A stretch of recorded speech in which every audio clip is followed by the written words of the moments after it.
heart murmur from a lack of sleep because I have not slept since we got here and I think my body is shutting down. Well, I hate to admit it, but I actually know very little about heart murmurs. Well, I have one. The pulse is very irregular. Honestly, I've tried to find my pulse 1,000 times and nothing, so don't worry about it. This is very serious. My heart has not rested in a long time. My immune system is very low and I have not been able to find kale anywhere here. How long are we going to be talking about you for? I think I'm having a heart attack. That's what's happening. David, you are like 34. I'm basically 29. You're overreacting. I think you're going to feel very guilty when I slip into a coma and you have to come visit me at a hospital in hospice. Well, I'm going to go for a jog, so don't die until I get back. How long are you going to be gone for? I don't really know. How long are you going to be like this for? Oh, don't be a little bee when I'm in this state. You did a good job in there today. Thanks.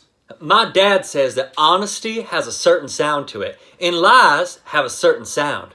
Bob Ewell and Miss Mayella were lying. Tom Robinson was telling the truth. Hey, Dale, your secret's safe with me, but I have to know where you get these bits of wisdom. Oh, from my dad. Your Aunt Rochelle says your dad's not around. Well, he's out on the railroad, Erie, Lackawanna, Baltimore, and Ohio.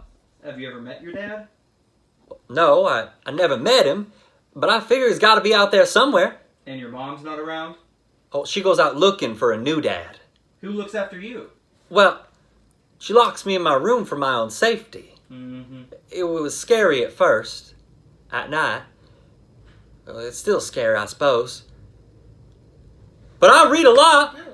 You do. I can see it when you talk about it. Passed down from my dad. His love for food was infectious. Every day, 6 p.m., family dinner before he'd go to work the night shift. That was his rule. Your dad was a good guy. I remember he never missed a debate. Yeah. The plan was after culinary school that I would open a restaurant with him. It was family style. And then I was off to Cincinnati working and saving. Then life happens. I wasn't going to give up on our dream. I'm just doing it alone. He was a good man. I bet he'd be proud. I'd be happy to be half the man he was. Just, you get to a point in life when someday becomes now and you just got to go for it. Full on. I think that's why I felt like I just had to break it off with Carl. I knew it. I knew there was something with you and that guy. I mean, was it his crippling awkwardness that gave it away? It could have been the daggers that he's been staring at me with. He doesn't mean anything by it.